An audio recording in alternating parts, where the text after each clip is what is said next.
Panorama Sardo, in collaborazione con Cofimer, il primo consorzio di garanzia collettiva Fidi a sostegno del terziario, in Sardegna.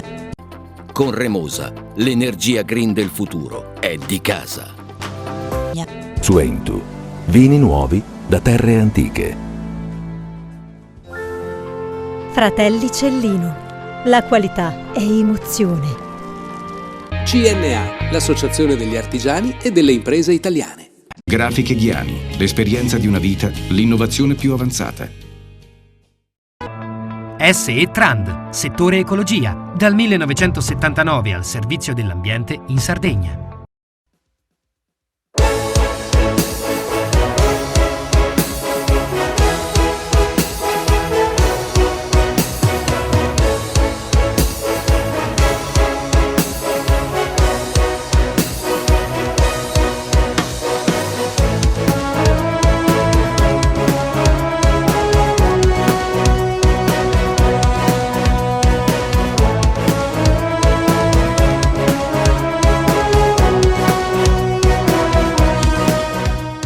E siamo in apertura di trasmissione che ovviamente abbiamo scelto di fare nel più grande centro commerciale della Sardegna, che è stato inaugurato nella giornata di giovedì, il giorno di San Giuseppe, 19 marzo.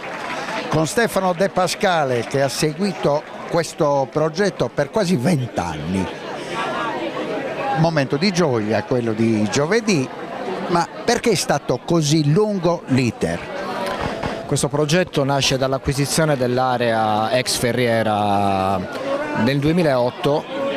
È un percorso molto lungo in quanto in questo sito inquinato c'era stato l'obbligo ovviamente di bonifica del sito, prima ancora di poter procedere con le operazioni di ottenimento dei permessi di costruire, convenzioni urbanistiche e quant'altro. Dottor De Pascale, la definivano allora una bomba ecologica. Esattamente sì, abbiamo bonificato i 2/3 dell'area portando via tutte le scorie di acciaieria fuori dalla Sardegna, in quanto non c'erano siti dove potessero accogliere le scorie di acciaieria all'interno della Sardegna, e per un altro terzo abbiamo fatto un'operazione di capping per poter... Più facile per il nostro telespettatore. Una sorta di cappello che proteggesse chiunque passi in questa zona da eventuali problemi di inquinamento. Quindi getto di cemento armato? È un telo particolare più un getto di cemento armato sopra, esattamente. Okay. Oggi è una realtà che offre 1500 posti di lavoro, dove dominano grandi marchi che aspettavano di arrivare in Sardegna come Ikea, gli svedesi.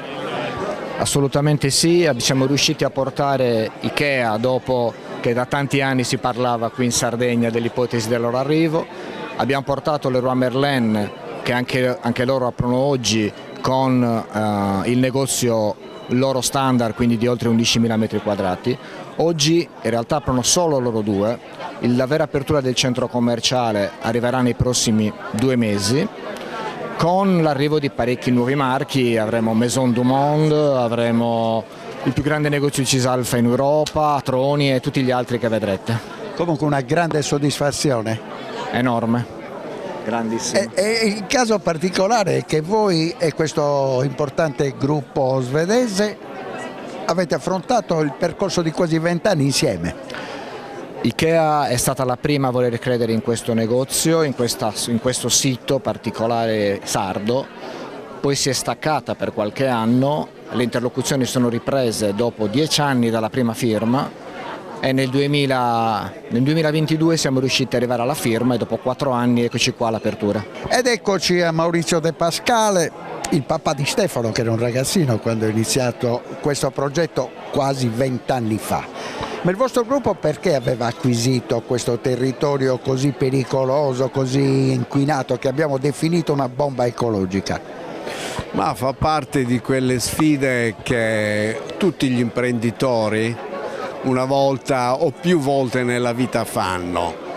Questo era un territorio chiuso a tutti, perché l'inquinamento derivante da fumi di acciaieria, scorie di acciaieria, amianto e quant'altro richiedeva veramente un intervento massiccio. La legge prevede che gli interventi di bonifica ambientale vengano fatti da chi ha provocato il danno.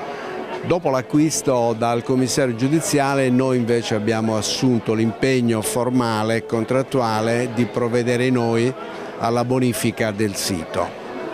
Ha richiesto parecchi anni questo e da subito abbiamo avuto l'idea non solo di salvare l'uliveto, perché abbiamo più di 200 piante di ulivo che sono state oggi sapientemente trattate dall'azienda Greenland, e abbiamo anche voluto fare questo parco in parte privato, in parte pubblico, ma di cui ci siamo assunti l'onere della gestione complessiva, proprio per restituire alla comunità di Elmas in primis, ma non solo, restituire la possibilità di frequentare con piste ciclabili, piste pedonali, giochi per bambini, gazebo, centinaia di nuove piante inserite in questo parco, maniera tale veramente da rendere un unicum tra la sosta per gli acquisti, ma anche la sosta per il divertimento e quant'altro. Questo vedrà la conclusione fra qualche mese con l'apertura della galleria, e allora veramente credo che questo territorio sarà pienamente restituito alla comunità. Una curiosità, la grande azienda bresciana, la FAS, Ferriere Acciaierie Sarde, perché era crollata? Ma era crollata perché siamo un'isola, era crollata perché è una grande produzione per tutto sommato una popolazione modesta, una grande produzione di acciaio non era più compatibile con le esigenze del mercato. E non conveniva già allora esportare? E già allora non conveniva esportare. Oggi finalmente, e rivendico la battaglia che Confindustria ha iniziato fin da subito, oggi i governi europei stanno meditando di abolire l'ETS, la tassa sui carburanti, che colpisce, come ho sempre detto, in gran parte, quasi esclusivamente la Sardegna. Immaginiamoci all'epoca, con le poche navi da trasporto era veramente impossibile l'esportazione. Le conclusioni le lasciamo al passaggio che è avvenuto in giunta, nel corso della quale è stato approvato il progetto per l'unificazione degli aeroporti. Adesso ci sarà la valutazione del governo fondamentale, poi quella dell'ENAC e forse a settembre diventerà una realtà. Ma guardi, certamente l'ingresso nella compagine della Regione, che giova ricordare la Regione non era presente nell'azionariato se non con uno 0, per cui non aveva, differentemente da come qualcheduno sostiene, la Regione doveva tenere il controllo, la regia degli aeroporti, ma guarda caso oggi non l'ha. Con questa operazione la Regione avrà una presenza importante nelle decisioni che riguardano tutta la società sarda. Io sono convinto che porterà grandi benefici alla nostra Regione una integrazione degli aeroporti. Nel frattempo c'è stato un primo passaggio, si potrebbe dire un collaudo del futuro, l'unificazione di Alghero e Sassari. Secondo l'amministratore delegato Silvio Pipobello ha raddoppiato i traffici. Ma certamente, guardi, in tutti gli interventi a cui io sto assistendo in questi ultimi mesi, chiunque parla di collaborazione, di cooperazione e di integrazione.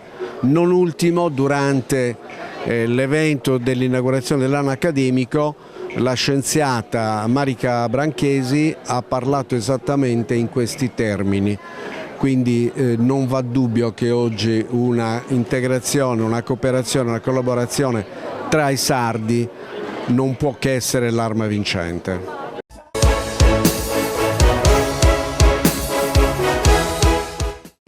Cofimer, consorzio di garanzia collettiva Fidi, dal 1977 a sostegno del terziario. Il partner migliore nella ricerca di finanziamento più adatto a voi e nella trattativa per ottenere un fido alle migliori condizioni. Cofimer, il primo consorzio di garanzia collettiva Fidi a sostegno del terziario, in Sardegna. Esiste una terra famosa per il suo grano, dove da generazioni si tramanda l'arte della macinazione, che una famiglia ha trasformato nel metodo Alma a doppia decorticazione. Alma, dal latino anima, perché macina solo l'anima del chicco, quella più pura, che dà alla pasta un colore brillante e un gusto intenso. Così nasce la nuova pasta Cellino. Fratelli Cellino, Mastri Mugnai, dal 1955. Remosa, in attività in Sardegna dal 1955. Oggi è leader nazionale nello sviluppo del progetto Idrogeno Verde. Con Remosa, l'energia green del futuro è di casa. Difficile rapporto con le banche? Conta su CNA. CNA, l'associazione degli artigiani e delle imprese italiane. Da oltre 50 anni, Publia Group è il punto di riferimento in Sardegna per la comunicazione pubblicitaria. Cartellonistica stradale, affissioni, insegne luminose, serigrafia. Trasformiamo ogni idea in una strategia efficace e visibile, con soluzioni su misura per le aziende. Dallo studio grafico interno alla realizzazione di campagne complete e materiali promozionali. Publia Group, il partner giusto per far crescere la tua impresa. Contattaci oggi e rendi il tuo brand visibile.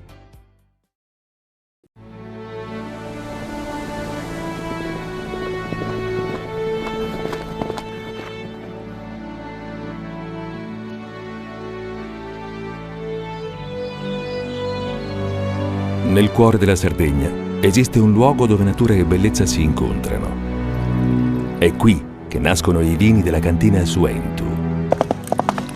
Suentu, vini nuovi da terre antiche. Fai impresa, la fai bene, meriti credito. Le garanzie diventano importanti. Il fondo di garanzia agevola il tuo accesso al credito. Se una banca ti presta denaro, hai garanzia a prima richiesta. Se ottieni 100, la garanzia copre fino a 80. La maggior parte delle garanzie è gratis. Il dettaglio sul sito spheres.it.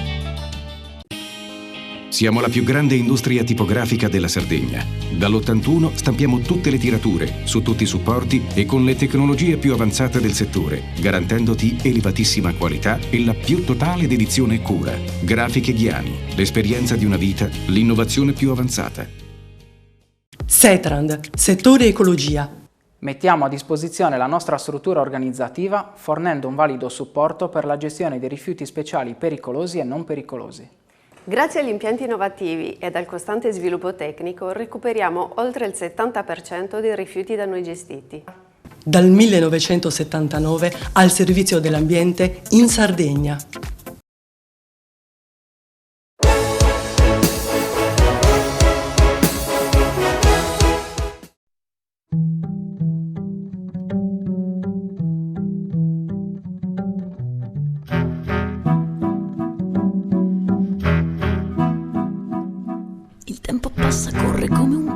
Il progetto Ripensare il rientro, strategia per una Sardegna attrattiva, analizza le dinamiche dell'immigrazione sarda e le condizioni che potrebbero favorire il rientro di cittadini residenti all'estero. La ricerca evidenzia una forte presenza di emigrati in età lavorativa e una significativa propensione al rientro legata soprattutto alle disponibilità di opportunità occupazionali, servizi efficienti e prospettive di crescita. L'obiettivo è rafforzare il legame tra la Sardegna e la sua diaspora, trasformando il rientro e le competenze maturate all'estero in una risorsa per lo sviluppo dell'isola. Lo studio analizza l'emigrazione sarda e individua strumenti concreti per favorire il rientro degli emigrati e rilanciare lo sviluppo delle aree interne dell'isola.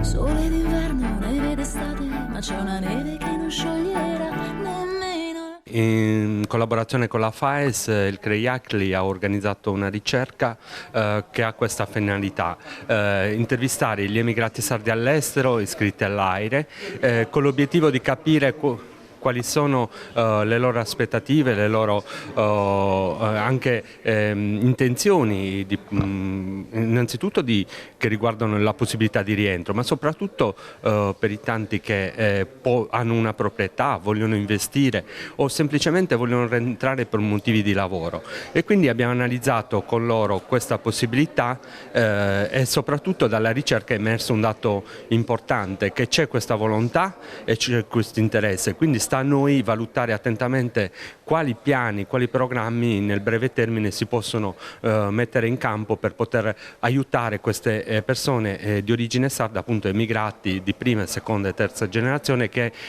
in qualche modo hanno voglia di tornare in Sardegna. Una strategia per rendere appunto la Sardegna più attrattiva che parte da lontano, ma c'è un'attualità. Soprattutto abbiamo visto che questi giovani sono molto presenti, anche se distanti fisicamente, però sono a conoscenza di quelle che sono le realtà proprio dell'isola. Sì, conoscono bene, diciamo, tutto il contesto socio-economico, seguono tutti gli eventi culturali, quindi c'è un interesse rispetto anche agli attrattori naturalistici, ma anche penso al patrimonio archeologico, nuragico. Dobbiamo in qualche modo creare un sistema capace di accogliere queste competenze, queste professionalità e soprattutto creare una rete di accoglienza in modo che le persone si sentano davvero a casa loro, nel senso che la Sardegna sta vivendo un declino demografico senza precedenti, quindi l'unica possibilità a nostro avviso nel breve termine per invertire questa rotta è investire sugli emigrati sardi. Di una tavola rotonda per una Sardegna più attrattiva, al centro il rientro degli emigrati. Sì, io oggi sono qui in rappresentanza dell'assessore Desiree Manca, che su questi temi insomma sta lavorando in maniera molto attenta e molto specifica. Lo abbiamo visto anche con insomma le consulte che abbiamo sui temi, anche con diciamo i vari eventi che sono stati organizzati, quindi insomma oggi questo momento per noi è anche un momento di ascolto per insomma recepire anche quelli che sono gli esiti della ricerca, che sicuramente saranno spunto anche per insomma l'azione che stiamo portando avanti come assessorato del lavoro. Una Sardegna attrattiva, si parte da una tavola rotonda tutti insieme per valutare anche quelle che sono le strategie per il rientro degli immigrati sardi a livello non solo occupazionale ma di legame con l'isola. Sì, l'intento di questa ricerca è proprio questo, cioè sia quello di ipotizzare e di aver fatto un sondaggio, una ricerca, ma soprattutto partendo dalla base, cioè andando a intervistare e sentendo quelli che sono i nostri immigrati riferiti quindi alle loro necessità, al loro desiderata e a quello che ritengono, a quello che è necessario fare per far sì che questo rientro sia sempre più, diciamo, foriero di azioni e di possibilità da realizzare qua in Sardegna. Le azioni che speriamo che vengano messe in atto e che auspichiamo sono stimolate dalle proposte che ci vengono fatte, dai suggerimenti che ci vengono dati dai nostri immigrati. Questi suggerimenti, mi permetto di dire, sono stato testimone in diversi percorsi anche che avete gestito voi insieme agli altri addetti ai lavori, vedono i prima e seconda, ma forse anche terza generazione dei ragazzi che sono molto, come ho detto prima col presidente Carta dell'Acli, distanti fisicamente, però sono molto aggiornati sull'andamento dell'isola. Sì, il sentimento è sempre più radicato, è sempre più presente a prescindere che siano di prima, di seconda o di terza generazione. La nostra immigrazione ha questa particolarità che ha un legame forte e molto sentito. Tutto questo si trasferisce, si traduce in desiderio di voler rientrare, in passione rispetto alla nostra terra e alle azioni che vengono messe in atto. E loro, pur essendo lontani, vogliono essere partecipi e parte di questa nuova rinascita, se così possiamo chiamare, della Sardegna.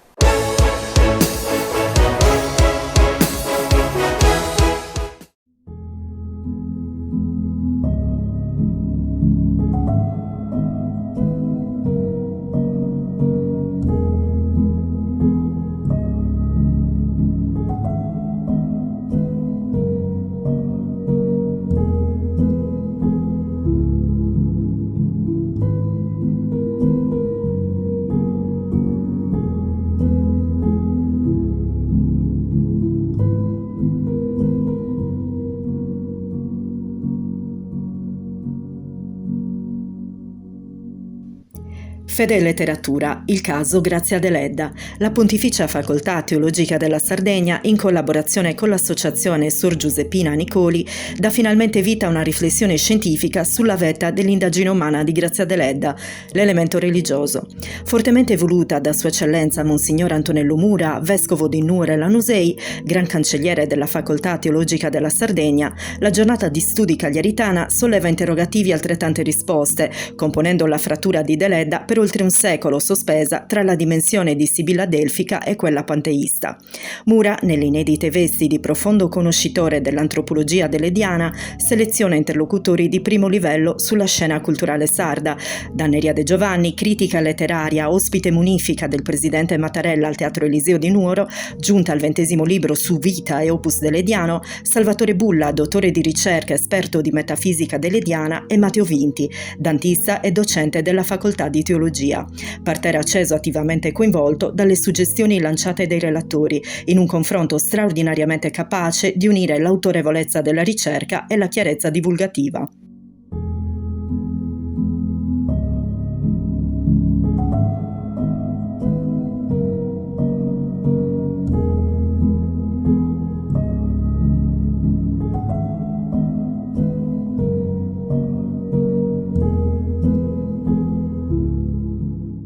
Professore, Pancrazzi sosteneva che Grazia Deledda fosse un unicum, che una sua opera, qualsiasi sua opera, fosse riconoscibile tra mille. Quanto ha inciso la religiosità, la componente religiosa in questa sua unicità?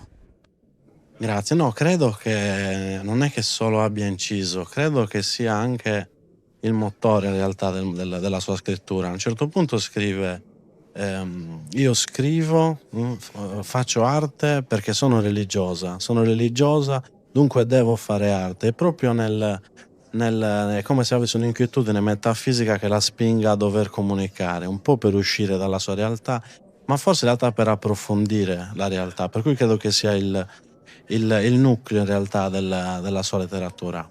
A un mese esatto dall'esperienza con il presidente Mattarella, Neria, che posto occupa oggi Grazia Deledda nella letteratura? Oggi lo possiamo dire a 100 anni dal Nobel, finalmente? Finalmente sì, e sto notando questo, che grazie proprio alla spinta del premio Nobel, molti di noi studiosi, ma anche fortunatamente le scuole, stanno capendo che Grazia Deledda, così come buona parte della grande letteratura delle donne, è finalmente entrata nel canone, perché la nostra battaglia è quella di far entrare le opere, in questo caso di Grazia Deledda, nel canone letterario nazionale e internazionale se si può.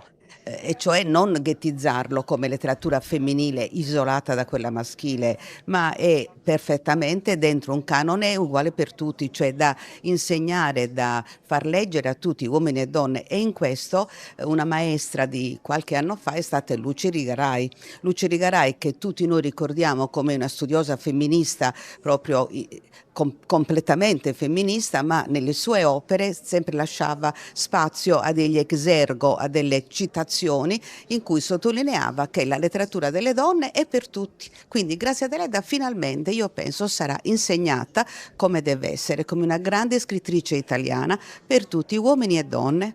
Lei, essendo nuorese, come vive questo 100° anno dal conferimento del premio Nobel? Che messaggio porta oggi all'uomo di oggi Grazia Deledda? Tanto con orgoglio, perché Nuoro ha una donna, la prima anche in letteratura, che ha ricevuto il premio Nobel, e poi perché non può che essere positivo che sia una donna abbia avuto questo riconoscimento e sia soprattutto il contesto da cui è partita e che è rimasta come sottofondo di tutta la sua opera. Credo che dobbiamo essere grati a lei per quello che è stata e allo stesso tempo anche gli interrogativi, le domande che emergono dalle sue opere, dai suoi romanzi, sono ancora attuali perché riguardano l'uomo, l'umanità, la storia dell'umanità. Oggi è facile dire Grazia Deledda era religiosa, però se avesse dovuto parlare con i coevi di Grazia Deledda, come avrebbe spiegato che Grazia Deledda non è sincretista? Avrei detto che Grazia Deledda aveva un concetto di fede faticoso, come tanti ce l'hanno, messo anche dentro un contesto problematico dove le difficoltà sociali, quelle anche religiose, non facevano emergere forse facilmente l'idea di un Dio non pronto a far espiare colpe, ma pronto a perdonare, che è sempre un aspetto molto faticoso. Lei vedeva molto il senso dell'espiazione necessaria per le colpe da redimere, ma allo stesso tempo aveva certezza che Dio salvava. Come vive la responsabilità del disvelamento del cristianesimo ontologico di Grazia Deledda, quando la Chiesa inizialmente l'aveva vissuta in maniera un po' conflittuale, diciamo la verità. Oggi finalmente possiamo parlare della componente religiosa di Grazia Deledda. Ma diciamo che la Chiesa l'ha sempre riconosciuta proveniente da un mondo culturalmente e religiosamente ricco come quello nuorese, che si è espresso anche quando è andata fuori dalla Sardegna. Diciamo che la cultura generalmente, quella profana, se usiamo questa espressione, l'ha dimenticata, che la religiosità era una componente fondamentale di tutta la narrativa dell'Ediana.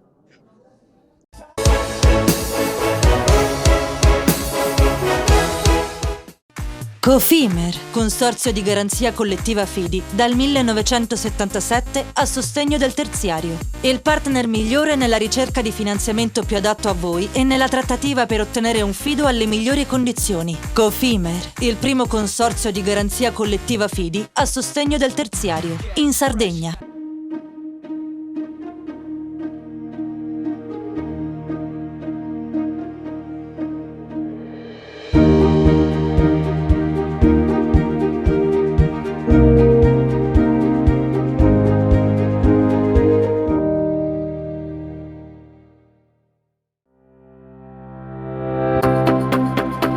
Remosa, in attività in Sardegna dal 1955. Oggi è leader nazionale nello sviluppo del progetto Idrogeno Verde. Con Remosa, l'energia green del futuro è di casa. Fai impresa, la fai bene, meriti credito. Non c'è solo il credito bancario. Con i mini bond e le cambiali finanziarie coperti dal fondo di garanzia, i tuoi progetti trovano nuovi investitori che credono in te. Contatta Spheres.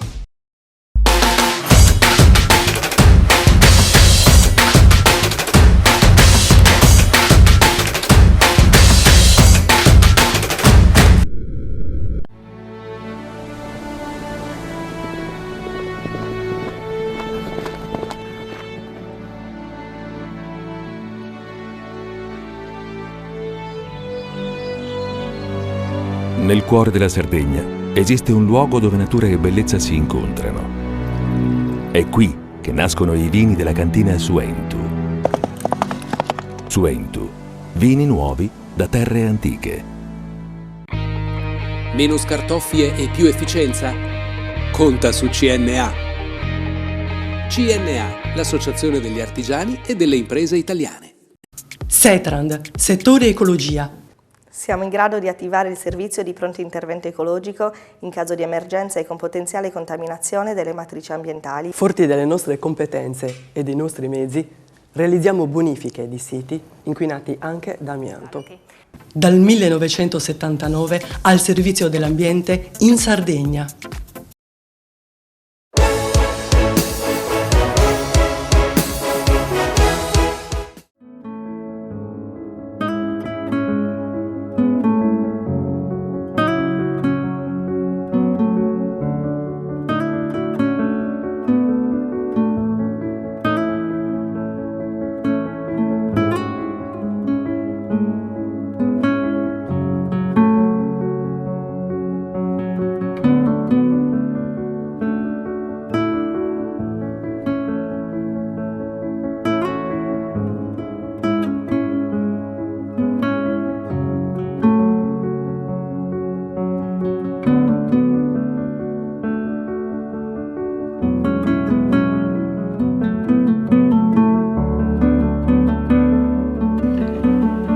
Gianni Olla è stato riconfermato segretario generale regionale della Federazione Nazionale Lavoratori Edili aderenti a UIL Sardegna. L'elezione è avvenuta nel corso del congresso, presenti i vertici della categoria con il segretario generale nazionale. La filiera delle costruzioni nel settore industriale e artigiano è stato l'asse portante dell'economia della nostra regione ed ha fatto da traino allo sviluppo. Lo confermano i dati delle ore lavorate nel sistema costruzioni, numeri che certificano quanto abbia influito positivamente per la crescita occupazionale e quella del prodotto interno lordo regionale grazie ai lavori pubblici e privati avviati con il Piano Nazionale di Ripresa e Resilienza e ancora prima dal Superbonus. Dati illustrati nel corso del congresso e certificati dall'Osservatorio Statistico della Commissione Nazionale Paritetica per le Casse Edili. Un nono congresso qui in Sardegna che si apre all'insegna della sicurezza, dei dati confortanti, ma soprattutto la prevenzione, che è fondamentale. Sì, il tema della prevenzione, della salute e sicurezza sui luoghi di lavoro è uno dei temi caldi. La nostra organizzazione si è caratterizzata ormai da anni sotto la guida di Pierpaolo Bombardieri sul tema di 0 morti sul lavoro. Obiettivamente però c'è ancora molta strada da fare, come correttamente dice lei, un bel percorso parte e si svolge attraverso la formazione e la capacità di porre ai lavoratori delle possibilità formative che li aiutino realmente nel prevenire gli infortuni. Ecco, un dato crescente, quasi il 58% e oltre di iscritti alle casse edili, ciò significa che le aziende hanno una visione soprattutto di tutela, di salvaguardia, ma è un percorso congiunto che ha bisogno sempre dell'attenzione delle istituzioni, ma soprattutto dell'imprenditoria. Sì, noi gestiamo gli enti bilaterali che hanno una storia ormai ultra centenaria. La prima cassa edile venne fatta a Milano oltre 100 anni fa e poi sono seguiti gli enti unici, Formedil, le scuole edili, CTP. Noi lo facciamo insieme agli imprenditori, per noi è la normalità, la bilateralità, è la normalità avere rapporti col mondo delle imprese e questi devono essere sempre orientati a una reciproca correttezza e allo sviluppo di relazioni industriali moderne. Il congresso è un momento importante organizzato dalla UIL per dare occasione a tutti di poter raccontare quello che sta avvenendo. Come Regione Sardegna abbiamo messo in campo in questi ultimi 10 mesi oltre 300 milioni di euro per i comuni, 400 milioni di euro per l'edilizia residenziale pubblica, in più altri denari, 400 per quanto riguarda il dissesto idrogeologico e poi un grande lavoro sulle strade che prosegue con i finanziamenti verso le province e verso gli enti locali. È un momento importante e soprattutto di riflessione. Io credo che quest'isola abbia bisogno di formare tanti ragazzi e tante ragazze che oggi non hanno una formazione specifica, abbiamo bisogno di recuperare tanti lavori, soprattutto gli artigiani, per far sì che le imprese possano avere una manodopera locale e quindi creare una economia circolare che ci consente appunto di poter usufruire sia delle migliori professionalità della nostra isola, ma soprattutto che le nostre imprese continuino a investire e continuino a lavorare sul proprio territorio. Sono temi di rilievo per la nostra isola, a partire dalla criticità rappresentata dallo spopolamento, legata soprattutto alle condizioni economiche dell'isola che sono un pochino non proprio soddisfacenti. L'edilizia rappresenta un polmone importante, siamo preoccupati perché questo trend positivo che c'è, che è legato soprattutto agli effetti del PNRR, corre il rischio di svanire mettendo a rischio tanti lavoratori. Quindi il costruire assieme vuole essere la declinazione perfetta di un intervento necessario da parte di tutti i soggetti istituzionali, le parti datoriali e le organizzazioni sindacali per vedere un pochino di creare i presupposti perché ci sia lavoro buono e lavoro di qualità. Segretario, i dati sono confortanti perché c'è un aumento di circa il 58% degli iscritti alle casse edili, ciò vuol dire che c'è un'attenzione anche da parte delle imprese di voler essere tutelati. Ma sì, assolutamente, questo è un momento positivo per il settore e questo è innegabile, però l'edilizia vive di cicli. Ecco, si tratta oggi di garantire che i decisori politici assumano delle determinazioni importanti per garantire che questo trend possa continuare. D'altronde l'isola ha bisogno di infrastrutture, l'isola ha bisogno di interventi dal punto di vista del dissesto idrogeologico, l'isola ha bisogno di rigenerazione urbana, quindi insomma ci sono tutti i presupposti per poter far sì che l'edilizia continui a rappresentare un polmone importante per l'economia dell'isola.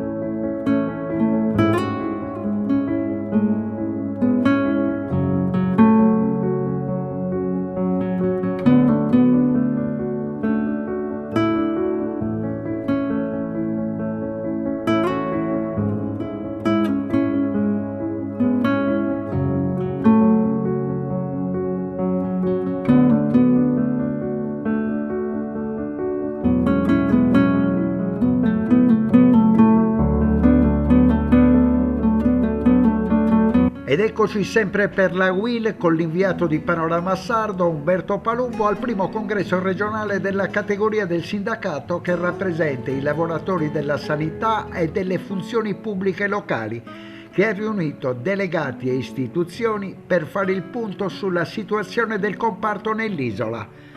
All'appuntamento hanno partecipato anche la Presidente della Regione Alessandra Todde ed il Presidente dell'Assemblea Consiliare Piero Comandini, a conferma del peso politico dell'iniziativa.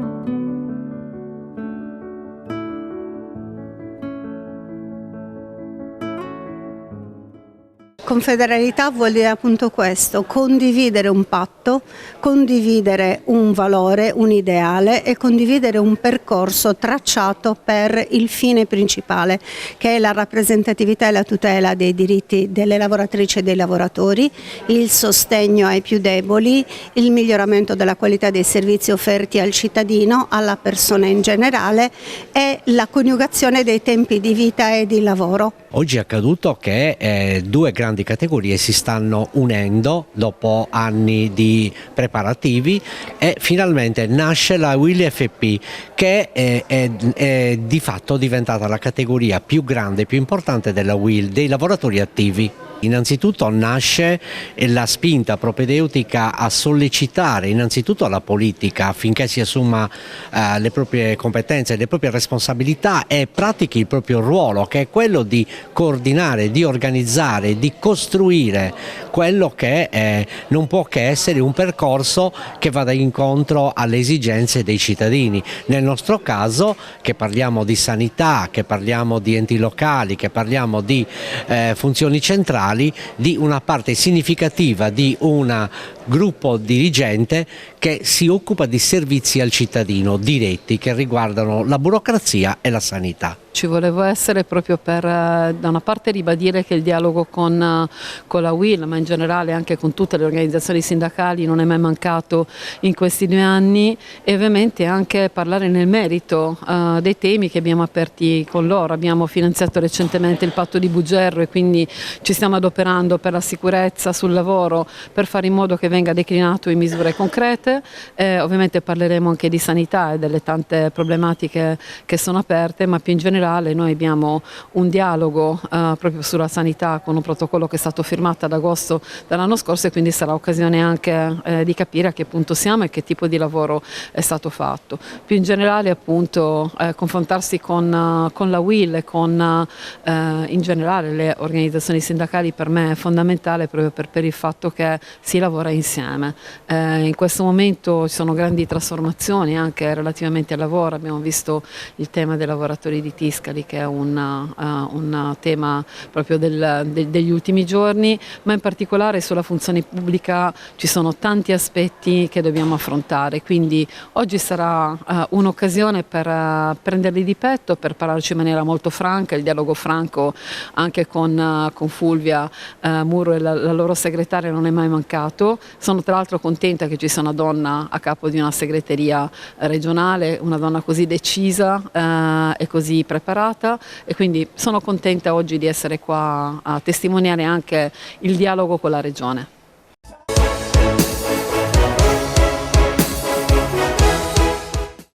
Cofimer, consorzio di garanzia collettiva Fidi, dal 1977 a sostegno del terziario. Il partner migliore nella ricerca di finanziamento più adatto a voi e nella trattativa per ottenere un fido alle migliori condizioni. Cofimer, il primo consorzio di garanzia collettiva Fidi a sostegno del terziario, in Sardegna.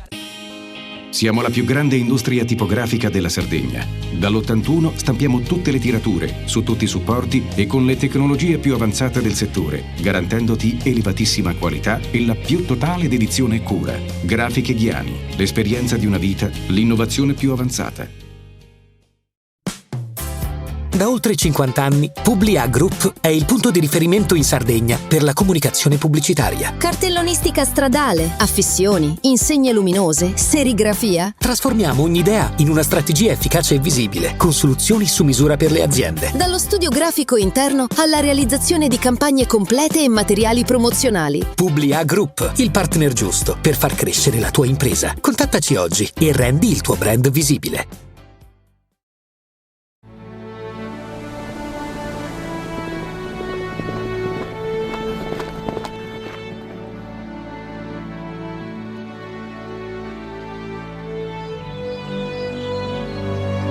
Nel cuore della Sardegna esiste un luogo dove natura e bellezza si incontrano. È qui che nascono i vini della cantina Suentu. Suentu, vini nuovi da terre antiche. Nessuno lotta per la tua impresa? Conta su CNA. CNA, l'associazione degli artigiani e delle imprese italiane. Remosa, in attività in Sardegna dal 1955. Oggi è leader nazionale nello sviluppo del progetto Idrogeno Verde. Con Remosa, l'energia green del futuro è di casa. Fai impresa, la fai bene, meriti credito. Le garanzie diventano importanti. Il fondo di garanzia agevola il tuo accesso al credito. Se una banca ti presta denaro, hai garanzia a prima richiesta. Se ottieni 100, la garanzia copre fino a 80. La maggior parte delle garanzie è gratis. I dettagli sul sito sfirso.it. Fratelli Cellino, mettiamo la nostra qualità in buone mani. La farina per i professionisti. Nuovo mulino, nuove farine. Setrand, settore ecologia. Mettiamo a disposizione la nostra struttura organizzativa fornendo un valido supporto per la gestione dei rifiuti pericolosi e non pericolosi, in linea con la nostra certificazione EMA. Dal 1979 al servizio dell'ambiente in Sardegna.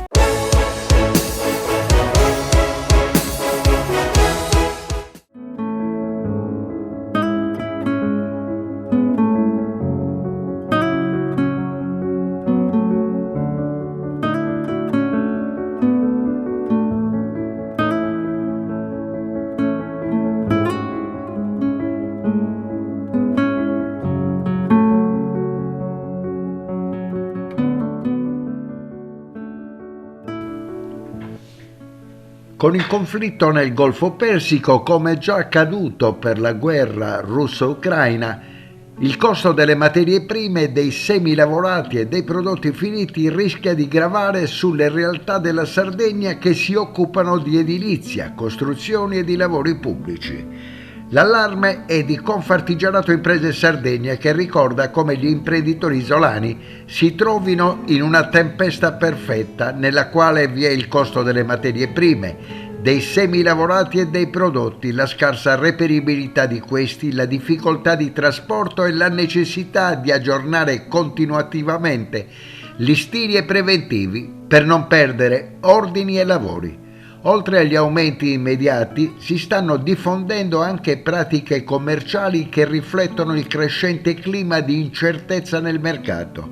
Alcuni fornitori infatti richiedono alle imprese di confermare i preventivi entro 24 ore, avvisando che in caso contrario le condizioni economiche potrebbero subire modifiche.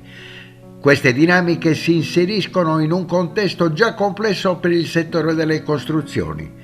Già all'inizio dell'anno si erano registrati aumenti intorno al 10%, mentre il recente incremento dei costi dei carburanti sta incidendo direttamente sulle spese di trasporto, sull'impiego dei mezzi di cantiere e più in generale sull'operatività quotidiana delle imprese. Il tema riguarda in modo diretto anche il settore degli appalti pubblici, dove variazioni improvvise dei costi dei materiali possono incidere sulla sostenibilità economica delle commesse. Gli aumenti rilevati rischiano di incidere anche sull'equilibrio economico dei cantieri già avviati, creando difficoltà sia per le imprese sia per le pubbliche amministrazioni impegnate nelle opere nel rispetto delle ultime scadenze relative alla realizzazione dei progetti già in calendario con gli ultimi fondi del Piano Nazionale di Ripresa e Resilienza. Per Confartigianato Imprese Sardegna, se tale dinamica dovesse proseguire, il rischio concreto sarebbe quello di rallentamento o fermo dei cantieri pubblici e la difficoltà di realizzazione degli interventi programmati sul territorio. L'aumento dei prezzi dei materiali da costruzione dal 3 al 30% comincia a incidere profondamente nei bilanci delle imprese sarde del settore. Oggi c'è il timore che l'instabilità dei prezzi, dalle materie prime all'energia al gasolio, possa ripercuotersi sia sui lavori pubblici sia sugli interventi privati, con durissimi danni per una situazione che potrebbe essere difficile da sopportare soprattutto per le piccole e medie imprese.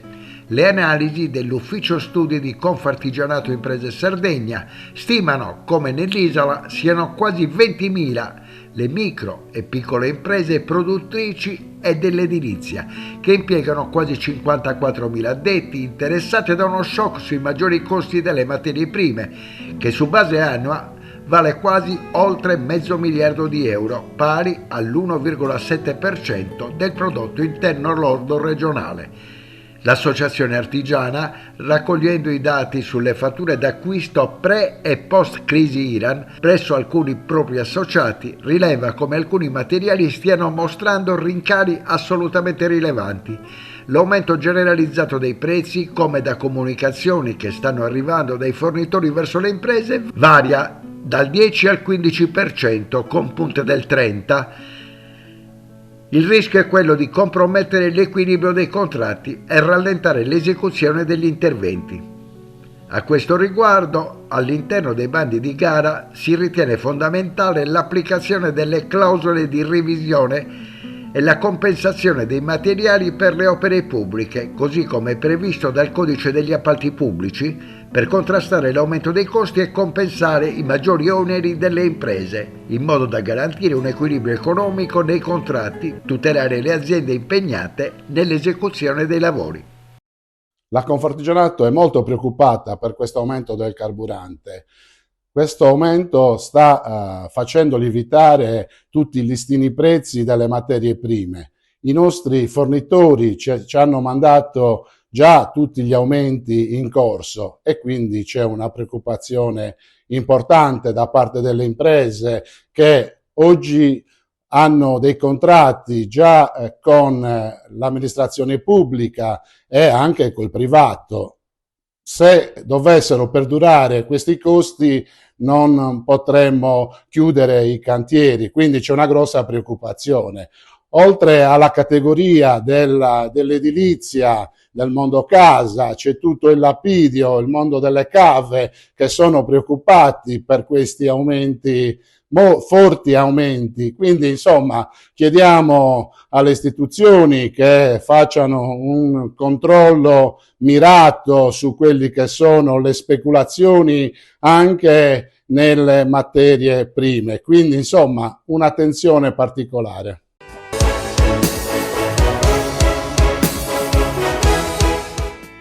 Cofimer, Consorzio di Garanzia Collettiva Fidi, dal 1977 a sostegno del terziario. Il partner migliore nella ricerca di finanziamento più adatto a voi e nella trattativa per ottenere un fido alle migliori condizioni. Cofimer, il primo consorzio di garanzia collettiva Fidi a sostegno del terziario, in Sardegna. Da oltre 50 anni, Publia Group è il punto di riferimento in Sardegna per la comunicazione pubblicitaria. Cartellonistica stradale, affissioni, insegne luminose, serigrafia. Trasformiamo ogni idea in una strategia efficace e visibile, con soluzioni su misura per le aziende. Dallo studio grafico interno alla realizzazione di campagne complete e materiali promozionali. Publia Group, il partner giusto per far crescere la tua impresa. Contattaci oggi e rendi il tuo brand visibile.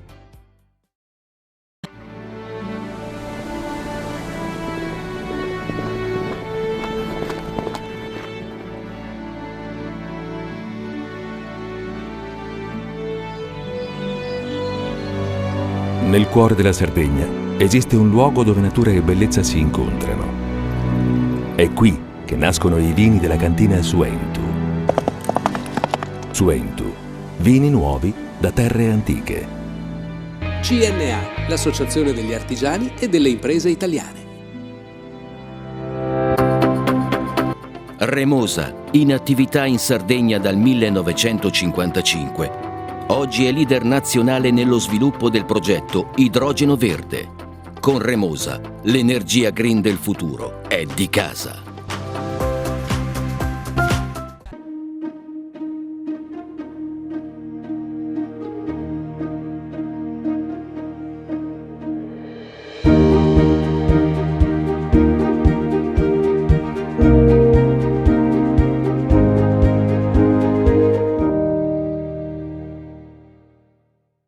Fai impresa, la fai bene, meriti credito. Le garanzie diventano importanti. Il fondo di garanzia agevola il tuo accesso al credito. Se una banca ti presta denaro, hai garanzia a prima richiesta. Se ottieni 100, la garanzia copre fino a 80. La maggior parte delle garanzie è gratis. I dettagli sul sito sfirso.it. Scopri le fette biscottate speciali Cellino. Latte miele, ciocco-fette e fette di bosco. Tutte senza lattosio e in comode monoporzioni da 4 fette. Per una fetta sempre biscottata. Setrand, settore ecologia. Mettiamo a disposizione la nostra struttura organizzativa fornendo un valido supporto per la gestione dei rifiuti pericolosi e non pericolosi, in linea con la nostra certificazione EMA. Dal 1979 al servizio dell'ambiente in Sardegna.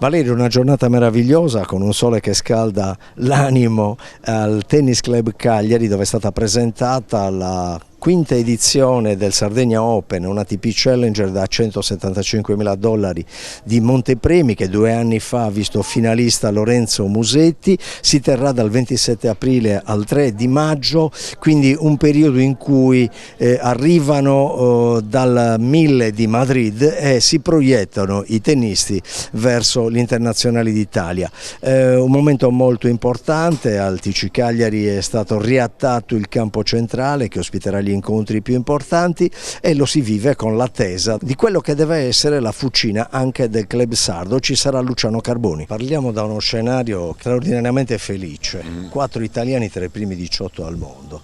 Yannick Sinner che si riprende dopo una rimonta straordinaria. Chiunque abbia fatto un minimo di sport anche in cortile capisce che c'è davvero l'impresa oltre l'impresa. Qual è il suo commento? Che c'è anche la Paolini che è numero 7 del mondo e non vale meno sicuramente dei risultati straordinari che hai citato per i colleghi maschi. È un momento straordinario, ripetibile, impensabile. Noi dobbiamo cercare di protrarlo il più a lungo possibile. È importante dire che questi 4 ragazzi maschi tra i primi 18 al mondo hanno un'età compresa fra i 22 e i 24 anni, quindi abbiamo di fronte a noi almeno altri 10 anni di grandi successi per i nostri appassionati e dobbiamo cercare di coltivarli nel migliore dei modi a partire da Cagliari, da questo torneo che dopo gli internazionali BNL d'Italia sono il torneo più importante che c'è nel nostro paese. lo sono in un momento, come hai detto tu, straordinario, irripetibile, e dobbiamo capire noi sardi che abbiamo tra le mani un gioiello, un asset, un bene che dobbiamo coltivare anno dopo anno. Lo scorso anno non è stato possibile continuare la tradizione incominciata nel 2023 per i lavori di ristrutturazione di questo impianto, però adesso ci dobbiamo dare da fare, migliorare anno dopo anno, perché sono decine e decine le città, le società sportive in Italia che vorrebbero prendere questo gioiello. Ecco, questo torneo è diventato davvero inserito in un'agenda che è praticamente quasi inaccessibile. C'è stato un mezzo miracolo tra il 1000 di Madrid e gli internazionali d'Italia, diventa un buon trampolino per chi dovesse uscire, quindi ci auguriamo che vadano avanti il più possibile, però potrebbero arrivare giocatori piazzati tra la 15ª e la 50ª posizione ATP, è così? Così è successo negli ultimi anni, è stato il trampolino del rilancio di Lorenzo Musetti, che qua ha fatto finale 2 anni fa, ma prima ancora sono stati protagonisti giocatori di livello mondiale che sono stabilmente nei top 10 come Shelton, Fritz, lo stesso Tiafoe, 3 giocatori statunitensi, ma anche il francese Humbert. Qua ha giocato Darderi, che è uno dei 4, ha giocato... I Magnifici 4. Esatto, nell'ultima edizione ha giocato anche Luciano Darderi, e speriamo che sia il trampolino di lancio soprattutto per giocatori italiani. Ecco, diceva di noi sardi che spesso siamo un po' lenti, un po' tignosi. Sentivo in un'intervista che diceva: preferisco essere antipatico così mi si avvicinano di meno quelli con i quali è meglio non avere a che fare. Che tipo di gestione è la sua, che sta cogliendo uno dietro l'altro una serie di record? Io partirei dalla Sardegna, dall'aver riportato qui nonostante un cantiere problematico, no? Perché fare impianti in Sardegna dallo stadio al Palasport diventa una specie di odissea. Ecco, partirei da questo torneo. Che tipo di tigna occorre, di organizzazione è necessaria per essere così forti come sta diventando Federtennis e Padel? Ma insomma, per noi organizzare un torneo del genere oramai è una bazzeccola, nel senso che lo organizza la Federtennis, che oramai ha 25 anni di esperienza sugli internazionali d'Italia, che ha fatto crescere gli internazionali d'Italia in modo incredibile in questi 20 anni, che adesso naturalmente organizza anche l'Enito ATP Final, la finale mondiale di Coppa Davis, il torneo più importante di padel che c'è al mondo. Una macchina da guerra. Beh, insomma, abbiamo creato esperienza, know-how, che è quello che dobbiamo cercare di fare a Cagliari, per creare anche qua una classe dirigente che possa affermarsi a livello internazionale nel tennis. Una gestione abbastanza antipatica, come sempre, come noto, però insomma mi sembra che qualche risultato arrivi. Roma, bisogna levarsi questa camicia da 1000 e diventare slam, perché ha tutti i numeri per poterlo dire. Sì, ma quando le condizioni lo permetteranno, in primo luogo quando saranno tutti convinti che questa sia un'operazione importante, profittevole per il nostro paese, quindi a cominciare dal governo. Quando anche il governo sarà convinto, io credo che ci saranno tutti gli altri presupposti perché questo naturalmente nel medio periodo possa accadere. Ecco, il governo, chiaramente ne avevamo parlato in un'altra occasione, sempre per Tele Sardegna, c'era quel colloquio che intercorre per l'interferenza dentro le ATP Final. A che punto siete? Lei ci aveva detto ne stiamo parlando, adesso? I colloqui continuano, fervono. E sono proficui, hanno, come dire, lasciano intravedere delle cose positive? Noi siamo sempre stati ottimisti e continuiamo a esserlo. 2 nomi di giocatori sardi giovani che le piacerebbe vedere, magari accedere a tornei come questi nel giro di poco. Beh, uno penso che riusciremo a farlo giocare compatibilmente con la sua programmazione, credo che chiederemo la wild card per Lorenzo Carboni, che è il giocatore sardo più forte, secondo me diventerà più forte di tutti i tempi se non lo è già, ha fatto finale juniores a Roland Garros 2 anni fa, si sta facendo le ossa e la gavetta in tornei internazionali più piccoli di questo, del livello del Four Village, e quindi è giusto secondo me, se sarà d'accordo il suo team, che abbia questo palcoscenico. Poi c'è un ragazzo giovane qua al Tennis Cagliari che gioca nelle nazionali giovanili, anche questo è un giocatore di belle speranze, ancora troppo giovane per nominarlo e per fargli fare questo torneo che è troppo importante ancora per lui, però abbiamo fiducia, arriverà. Presidente, un bel modo di riaprire la stagione con il 175 ATP in un centrale completamente rifatto. Sicuramente sì, una bella occasione, una bella opportunità, grazie alla Federazione Tennis Padel che ha dato alla Sardegna questa opportunità. Credo che sia importante per lo sviluppo dello sport in tutta la Sardegna, perché chiaramente organizzare manifestazioni di altissimo livello dà lustro a tutto lo sport in Sardegna, quindi siamo veramente orgogliosi di poter ospitare una manifestazione di altissimo livello. Sì, ritorna il 175 dopo un anno di sosta dovuto ai lavori che stanno per essere conclusi e che ci restituiscono un centrale davvero in splendide condizioni, ed è importante per noi ospitarlo perché è uno degli eventi principali del tennis, che è uno degli sport principali e più seguiti d'Italia, quindi è davvero un piacere poter inserire nuovamente il tennis di alto livello. Credo che sia il quarto evento principale che si tiene in Italia dopo gli ATP Final di Torino, il Foro Italico e la Coppa Davis, e quindi ci fa piacere poter ospitare un evento di così grande rilievo di uno sport che è sempre più popolare. La notizia di oggi è di avere 4 italiani nei primi 20 nel ranking dell'ATP, e quindi insomma ci auguriamo che qualcuno di questi magari possa venire qui per il 175. Prima donna presidente del Tennis Club Cagliari, che soddisfazione e che impegno? Un grande motivo di orgoglio, non per essere la prima donna, ma per essere presidente del Tennis Club Cagliari, che per noi è il circolo più importante che abbiamo sicuramente per il movimento tennistico in Sardegna e a livello nazionale, tant'è che siamo il primo circolo per numero di squadre iscritte nei campionati di Serie B e di Serie A. Sappiamo anche che lodarsi non serve, ma serve... Porta anche male forse. Serve, sono molto superstiziosa tra l'altro, serve il lavoro quotidiano, serve l'impegno, serve la passione, e i risultati che stanno arrivando arriveranno sempre di più, perché costruire una buona scuola tennis è la base per fare in modo che alla fine i giocatori arrivino. Allo stesso tempo per noi sono importantissimi i soci, quindi lavorare bene è un grosso impegno da parte di tutto il consiglio direttivo anche per i soci, e speriamo che tutto ciò diventi sempre meglio. Ecco, per Vicky Binaghi è motivo di buon inizio anche il fatto che un cantiere impegnativo come quello che permetterà allo svolgimento dell'ATP 250 si sia, come dire, sviluppato nei tempi giusti. Questo torneo è un ulteriore biglietto da visita per il Tennis Club Cagliari anche a livello nazionale. Qual è l'auspicio? L'auspicio, allora, innanzitutto la speranza è che prima o poi un nostro giocatore del vivaio venga qua a giocare e poter partecipare a questo torneo.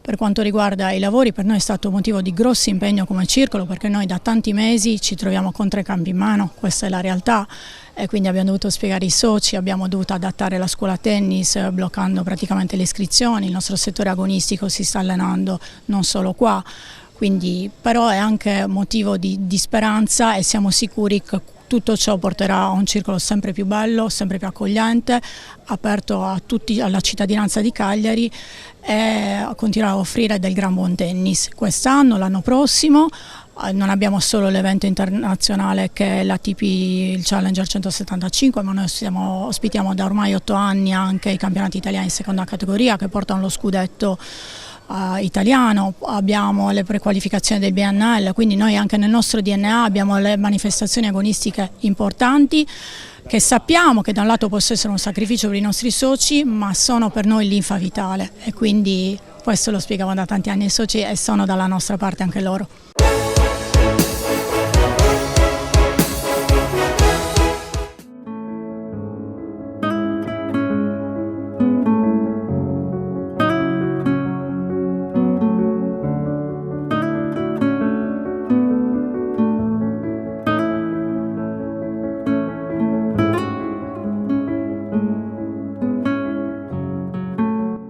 E rimaniamo in ambito sportivo con la vetrina settimanale di Panorama Sardo dedicata a Evelyn Casula, che si è laureata campionessa italiana nel tiro con l'arco indoor. La giovanissima atleta è portacolori dell'associazione sportiva Arcieri Quattro Mori, una delle realtà storiche della specialità in Sardegna, essendo stata fondata a Cagliari nel 1984. Nel 2018 ha ricevuto la stella di bronzo al merito sportivo dal Comitato Olimpico Regionale, quale riconoscimento che testimonia l'impegno ed i risultati ottenuti dalla società. La bella sorpresa di avere una campionessa regionale, arco nudo ragazza, Evelyn Casula, è una squadra formata da Evelyn Casula, da Roberta Esposito e da Anna Puddu, che è arrivata prima come squadra. Individualmente si sono piazzate quarto posto e quinto posto. E dunque per noi è un bel risultato, un risultato molto importante per noi come società e anche per la regione. Arco nudo cosa significa? Allora, significa che si tira con un arco senza il mirino, si usa come mirino, come punto di riferimento la freccia, altrimenti le altre differenze sono che con l'arco olimpico si usa con il mirino, oppure con l'arco compound si usa un arco diverso che l'arco compound che ha anche il mirino. In questo caso loro sono distinte nella categoria arco nudo. Sei la campionessa italiana indoor, che emozioni provi per aver raggiunto questo traguardo? È una cosa molto emozionante, non l'ho metabolizzata subito, anzi in realtà sto ancora metabolizzando la cosa, ma è veramente molto bello. E quando sono andata lì al podio, il primo posto, è una cosa che non mi aspettavo assolutamente. Io sono andata lì principalmente per divertirmi, poi vorrei migliorare tanto, mi piace. Che effetto ti ha fatto partecipare con gli altri tuoi colleghi di tutta Italia? È bellissimo, io quando sono entrata lì io non credevo neanche che ci potesse essere un posto così grande con così tante persone, è una cosa veramente bellissima, è un'emozione unica, poi c'era un sacco di gente, è un'emozione indescrivibile. È bello perché comunque mi rimane il ricordo di questo viaggio bello a Roma, dei nazionali, per me era la prima volta. Ed è bello perché comunque è una bella esperienza, insomma. Io ho avuto un'emozione di entusiasmo perché comunque non era il mio arco, perché io tiro arco olimpico, e quindi perché io non gareggiavo nella mia categoria perché io sono giovanissima e la mia allenatrice mi ha fatto leggere ragazza, e arrivare quinta per me è un risultato assurdo perché ho superato delle ragazzine che non erano della mia età.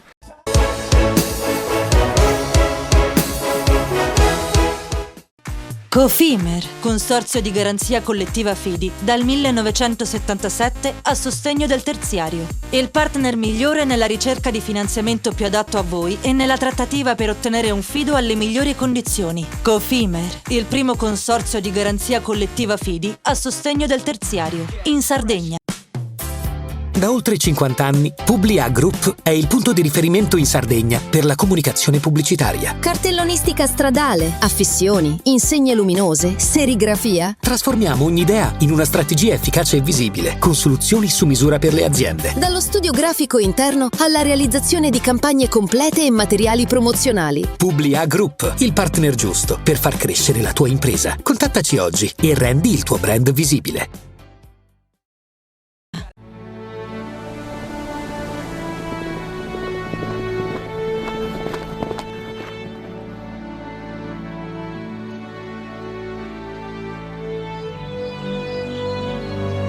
Nel cuore della Sardegna esiste un luogo dove natura e bellezza si incontrano. È qui che nascono i vini della cantina Suentu. Suentu, vini nuovi da terre antiche.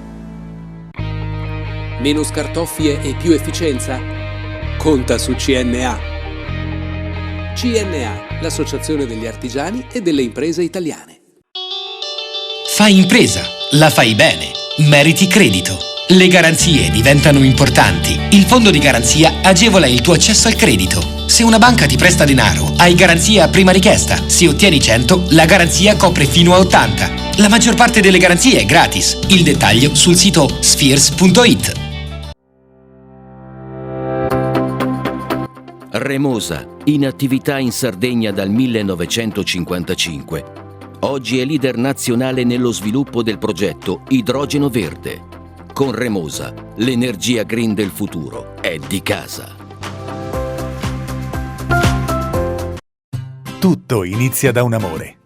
Le farine, i mangimi, la pasta, le fette biscottate, la distribuzione, l'ospitalità. Dal 1953, Gruppo Cellino. Non c'è limite ai sogni. Siamo la più grande industria tipografica della Sardegna. Dall'81 stampiamo tutte le tirature, su tutti i supporti e con le tecnologie più avanzate del settore, garantendoti elevatissima qualità e la più totale dedizione e cura. Grafiche Ghiani, l'esperienza di una vita, l'innovazione più avanzata. Setrand, settore ecologia. Forti delle nostre competenze e dei nostri mezzi, realizziamo bonifiche di siti inquinati anche da amianto. Mettiamo a disposizione la nostra struttura organizzativa fornendo un valido supporto per la gestione dei rifiuti pericolosi e non pericolosi, in linea con la nostra certificazione EMA. Dal 1979 al servizio dell'ambiente in Sardegna.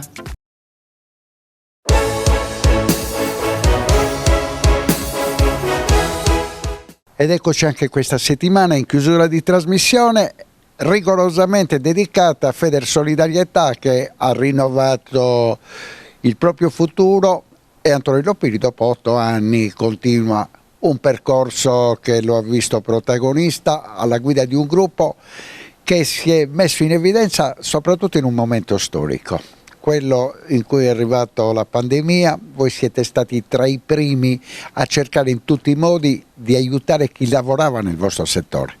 Beh, assolutamente sì, sono stati anni pandemia difficili, ma soprattutto la parte di post pandemia in cui siamo dovuti intervenire a supporto e a sostegno delle cooperative con tutti gli strumenti, soprattutto sul dialogo istituzionale affinché le cooperative potessero reggersi in piedi con la crisi economica che c'è stata.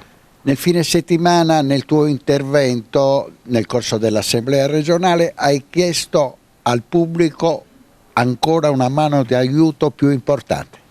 Beh, è importante anche perché tra l'altro ci ritroviamo in un'altra situazione incandescente che si chiama guerra. Ci sono già le prime ripercussioni rispetto a questa situazione, quindi non solo l'aumento dei carburanti che incidono anche e in particolare sulle attività che le strutture, le comunità gestiscono attraverso le cooperative, ma c'è già un primo rincaro importante per esempio sugli alimenti, sulla luce, quindi sull'energia elettrica, quindi dobbiamo trovare soluzioni immediate, come dire, di supporto. Non è una lamentela, ma è un dato di fatto che bisogna affrontare. Le case di comunità, la vostra valutazione? No, le case di comunità sono una cosa positiva, il problema è poterle attivare, ne sono previste 50 in Sardegna, ancora nessuna è partita, c'è un problema serio che è l'accordo con i medici di famiglia che dovrebbero essere coloro che dovrebbero in quota parte gestire, e poi c'è una carenza di personale che si chiamano infermieri, che qui in Sardegna ce ne sono pochissimi. Considerata la tua esperienza, un incentivo di 2.000 euro può convincere un medico a andare a lavorare nel cuore della Sardegna? Allora, potrebbe essere assolutamente una cosa, un incentivo, diciamo così, positivo. Poi il problema è capire se questa mission dei medici nello spostamento nelle aree interne, perché nelle aree interne, aree rurali, come dicevo nella mia relazione, c'è un estremo bisogno di poter intervenire, quindi se ci sono degli incentivi che possono convincere dei medici ad andare a fare il proprio mestiere lì, quindi con tutti i supporti necessari, cioè ben venga. Quanto è difficile, Presidente, in tutti questi anni riuscire a coprire l'intero territorio regionale? Dal punto di vista della cooperazione, la cooperazione all'interno di tutti i paesi della Sardegna c'è una cooperativa, quindi i servizi lì vengono erogati e sono dei punti di riferimento non solo istituzionali ma soprattutto per la gente di quel territorio. Il problema, se parliamo invece di medicina territoriale, lì c'è un problema organizzativo perché molte zone della Sardegna sono totalmente scoperte, quindi non solo dal punto di vista del medico ma dei pediatri. Quindi una famiglia che ha un bambino a Vodda deve fare 18-20 km per spostarsi in un altro contesto, in un altro paese. Quindi la medicina territoriale, quindi come servizi di prossimità, diventa di fondamentale importanza. Sottolineatura, la donna è la grande protagonista del vostro lavoro. Assolutamente sì, il 90% in più delle nostre cooperatrici sono donne che hanno un ruolo fondamentale, quindi la cooperazione che sostiene anche dal punto di vista occupazionale le donne, crea servizi di welfare all'interno delle cooperative affinché uno possa svolgere la propria attività. Prevalentemente le nostre cooperative, come dire, la figura femminile è prevalente in tutte le attività dei servizi, quindi siamo una delle poche realtà a livello regionale come tipologia di impresa che crea occupazione femminile. Che tipo di formazione hanno? Beh, sono professionisti, quindi vanno dagli OS, vanno dagli educatori, dagli infermieri, molti sono pedagogisti, quindi hanno funzioni di coordinamento, cioè hanno dei ruoli. Ecco, la cosa importante, voglio evidenziare che non c'è questo gap salariale, perché applicando i nostri contratti in base ai ruoli, le mansioni, le funzioni che ognuno svolge ha come dire, il suo salario e la sua dignità rispettata dal punto di vista lavorativo. Conclusioni, che tipo di rapporto avete avuto in questi 2 anni con la giunta regionale? Allora, io dal punto di vista sociale io direi molto buoni. Posso dire anche che con l'ex assessore Ormai Bartolazzi abbiamo avuto un ottimo rapporto, c'è stato un input politico di supporto, di sostegno. Poi capisco che ci siano problemi di altro genere sulla sanità, ma lì a mio parere chiunque vada centrodestra o centrosinistra troverà sempre delle problematiche. In generale anche con l'assessorato al lavoro abbiamo avuto degli ottimi rapporti rispetto a delle costruzioni dei percorsi di supporto e di sostegno e soprattutto anche la legge che andrà a modificare il mondo della cooperazione. C'è un atteggiamento di ascolto e comunque di confronto. Certo che bisogna dare un'accelerata su tantissimi temi, perché la Sardegna, voglio evidenziare, non ha un problema di denari, di soldi, c'è un problema di come poter programmare e spendere questi soldi, che è un'altra cosa. Il tratto sostanziale della nuova legge?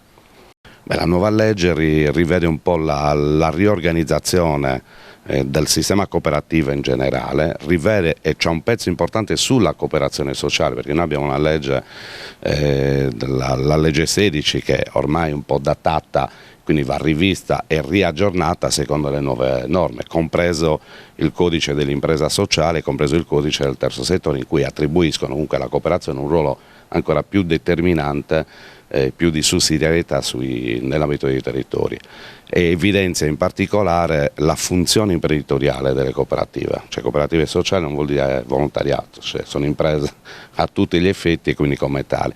Questa riforma consente di avere maggiormente questo tipo di identità.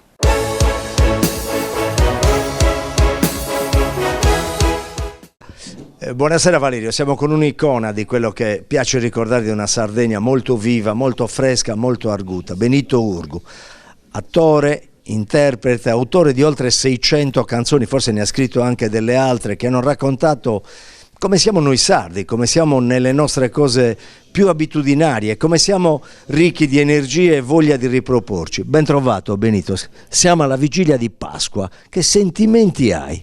Per la Pasqua? Ma io ricordo ancora il pane con l'uovo, quello vero, quello che puzzava di culetto di gallina ancora. E oggi non c'è più quel pane, o perlomeno se immergi un uovo in questa pasta che fanno oggi non è farina del nostro sacco. Ecco, secondo te quindi stiamo cambiando. Cosa cambia in peggio e cosa cambia in meglio nelle abitudini dei sardi? Ma non è che stiamo cambiando, siamo gli stessi immersi in una farina diversa, non stiamo cambiando, perché quello che succedeva 80 anni fa, 70 anni fa, succede ancora oggi, è un po' peggiorato. Cosa ci stiamo perdendo? Ci stiamo perdendo che non stiamo evolvendo ciò che ci hanno insegnato i nostri antenati, cioè li ho chiamati antenati, quelli nati prima di noi e che ci spiegavano e ci raccontavano. C'è una cosa in particolare che tu vorresti salvare di questo patrimonio di abitudini, di postura, anche di rispetto che avevano i nostri antenati? La palissiano, è inutile dirlo. Quello che ci fa bene, quello mi piacerebbe salvare. quello che la gente non ha tempo di pensare perché sfoglia troppo il telefono, ma parlo di quella gente che si è abituata a questa modernità che è un po' obsoleta già. E anche velenosa. Ma quello lo sappiamo, purtroppo è così. Io oggi come oggi mi diverto con il nipotino, mi diverto con le mie galline, parlo col cane, mi dice devi incontrare i giornalisti, sì, mi dice allontanati perché abbaiano. Questo può essere da un certo punto di vista anche un complimento. È così, scherzo naturalmente. Va bene, senti Benito, tu fai parte di questa straordinaria congrega illuminata dell'Università di Aristan, cappeggiata da un visionario, un po' pazzo, un po' genio, che è Filippo Martinez. Perché? Perché io e lui siamo immersi in questo sogno interludiano da più di 40 anni ormai e abbiamo paura che qualcuno ci svegli e quindi ce lo godiamo. Ma nessuno ve lo potrà portare mai via? Beh certo, anche perché gli altri quando ci guardano hanno il punto interrogativo sopra la testa come in un fumetto.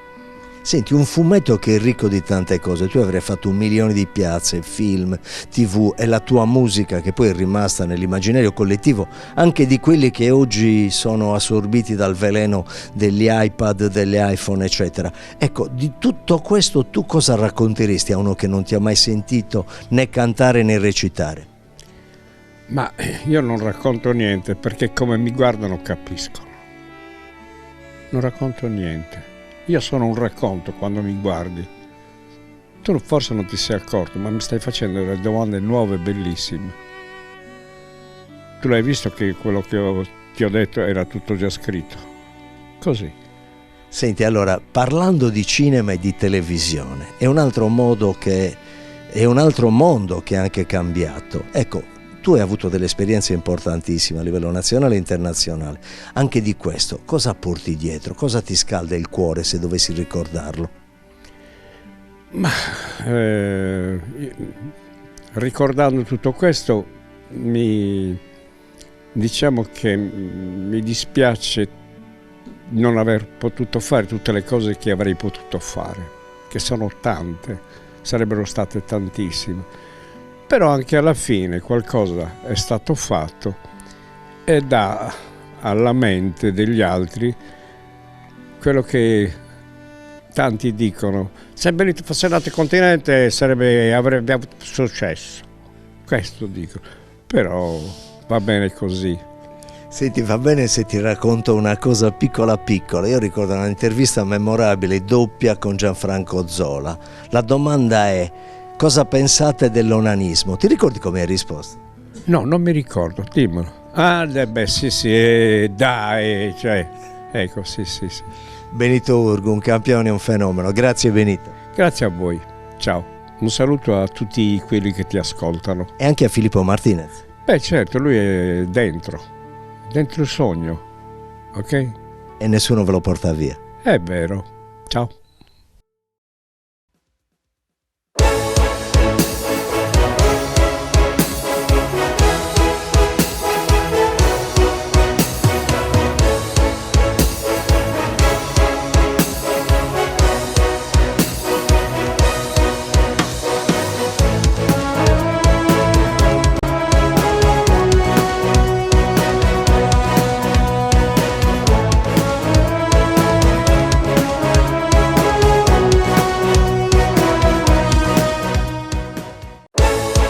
Panorama Sardo, in collaborazione con Cofimer, il primo consorzio di garanzia collettiva fidi a sostegno del terziario, in Sardegna.